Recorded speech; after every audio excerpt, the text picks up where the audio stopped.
everybody, this is Robbie. I'm coming to you today with a review of another Evan-Moor product. This is from their Read and Understand with Leveled Text series, and this is for grade 5. And they do offer this particular series in grade K all the way through grade 6. And in the grade 5 book, their reading levels cover the Lexile range of 720 through 970, which is about mid-range basic all the way through mid-range proficient reading for grade 5s. So now if you have an advanced reader, you might want to go up a level, or if you have a struggling reader, you may go down a level, obviously, but for this, I think grade 5, I think it's a pretty good range. This one will cover vocabulary, comprehension, and reading, as well as some other skills, which I'll show you here in just a second.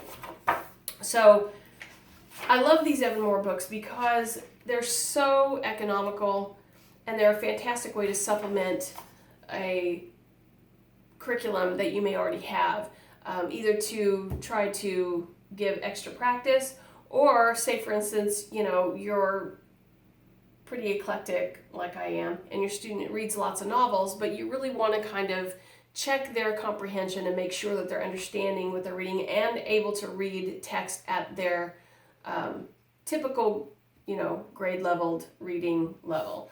Then this is a great way to do it. So these books here are licensed so that you can reproduce them. So if you have multiple students, you'd only need one copy, or you could get the digital version of this and then print off what you would like to do for however many students you're going to be working with.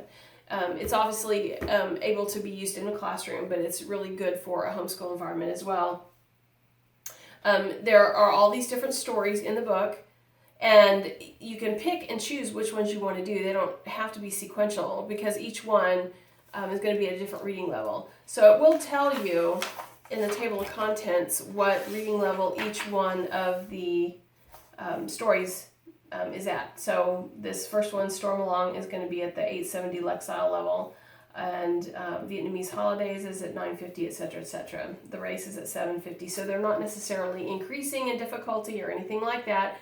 They're pretty random that way, so you can pick and choose what you want to do. And then you can also pick and choose which one you want to read or have your student read based on the skills that you want to cover. So for instance, almost all of the stories cover recalling information. Most of them cover building vocabulary. Quite a few of them have some writing and personal narrative exercises in them. But then, like, this story is the only one that covers point of view. This story right here, there's only 3 stories here that cover characters and setting. This one here is the only one that covers alphabetical order. So if you have a specific skill that you want your student to work on, you can pick and choose what stories they read based on the skills that you want to address as well. So when you get to a story, you're going to have, of course, the text that they're able to read. You can either do this as a guided reading lesson, or you can have them read independently, however you want to do it. They're not too long, in my opinion, and they seem to be, content-wise, they seem to be engaging for kids at this age, regardless of whether they're male or female. And then you're going to have 4 different worksheets per story on each, I just said that right, 4 different worksheets per story for the student to work on. And again, based on the skills chart, you can see what worksheets and skills they're going to be working on. So you can pretty much guarantee that vocab and comprehension are going to be covered in all these stories. I think I saw one that didn't have vocabulary covered in it or whatever. But so here you've got, your comprehension questions, and I like that they include both fact-based questions from, recalling facts from the story, and inference questions where they have to do some critical thinking, like, why might some people say that Storm Along has a big heart? So that's something that they have to, get from from their own interpretation of the story. And I like that they include both types of questions. And then we got a vocabulary section here. This particular story works on synonyms and antonyms. And then also they have an exercise on exaggeration. So this is a nice way to introduce a concept or work on a concept that maybe they need a little bit of review on. But I think, as if I recall in the skills page, that this is the only story that talks about exaggeration.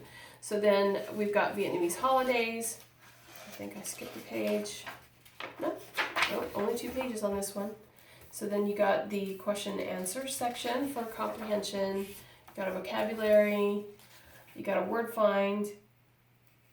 And then they have to practice vocabulary here with sentence writing from different words in their vocabulary section. And then this particular story covers, it has an exercise on main topics and details, which they then fill out there. The race, just 2 pages. And then we've got, again, 4 different worksheets on that story. Here's the gift. This one has 3 pages. Comprehension. Here's a vocabulary crossword, which I like it when they include things like this that make it a little more fun to do rather than just fill in the blank and question answer type vocabulary exercises. Now this one works on compound words, and there's a little writing lesson here too. So I know that on the skills sheet back here, there are a certain number of stories that include writing exercises here. So not all of them will, but some of them will. So if you have a separate writing, that's my dog wanting to go out. Oh, I better do it. I better let her out. She's going to get louder and louder if I don't. I don't want to go too far into this because I think it's pretty self-explanatory.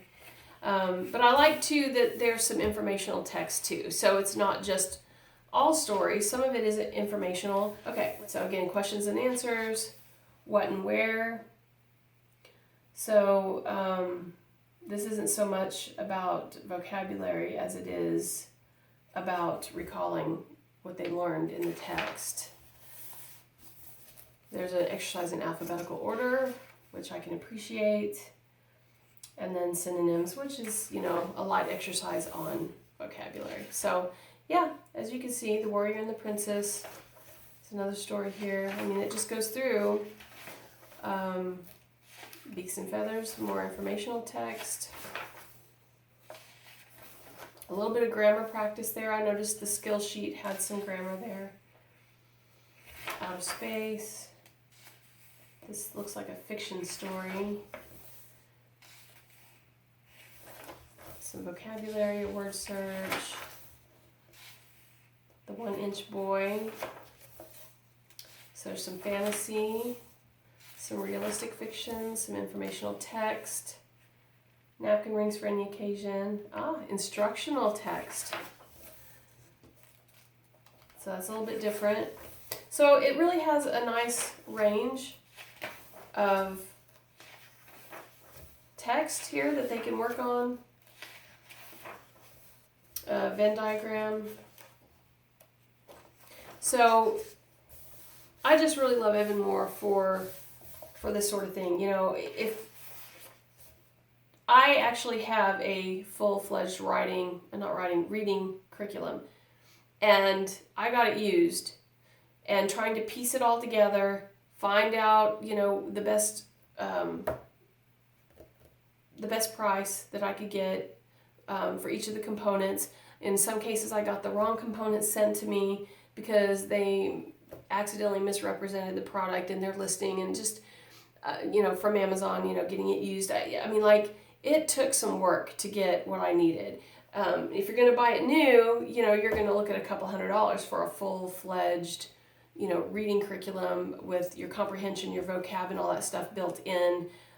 your thematic elements, for literature and that sort of thing. So it can be really pricey. So by kind of filling in the blanks with this kind of thing, you can get away with not having to buy a full-fledged reading curriculum. It really can make it easy for a homeschool parent to piece together curriculum in a very economical way. And I really appreciate that. Some people just prefer to learn through living books, and or teach through living books. And so if that's the case, but you just want something that sort of gives you a baseline for where your student is at, whether or not they have some of these skills, whether or not they're learning vocabulary through the text that they're reading. This is a really simple way to do it, and a very economical way as well. So anyway, I won't continue here because I think I've covered it all for the most part. But definitely go check these out. If you go to Evan-Moor's website, they give you, on these books, if you go and take a peek inside, it'll show you everything in the book, everything. It'll be watermarked, so you can't just go print the stuff off, but you can see every bit of content in every single one of these books, which I think is fantastic, because being able to actually look at the entire book before I purchase it online is really invaluable to me. So I don't know if you can get that same level of sampling from, say, Christian Book or Rainbow Resource or whatever, but if you go to Evan-Moor's website, you can. And also they will heavily discount their books if you sign up for their mailing list. They'll send you notifications when they have really good deals. So anyway, I just thought I would bring that up because I'm not required to say that, just so you know, but I've come to really appreciate their website for these reasons. Where, normally I probably wouldn't have even checked the manufacturer's website or the publisher's website. I would have gone to Rainbow Resource or Christian Book or someplace like that where I can buy multiple resources from multiple vendors. But in this case, I really do appreciate the service that they provide through their website. So anyway, go check it out, and I hope you found this helpful. And if you have any questions, leave them below. I'll be happy to answer what I can. And thank you so much for visiting my channel today, and I hope you have a great day.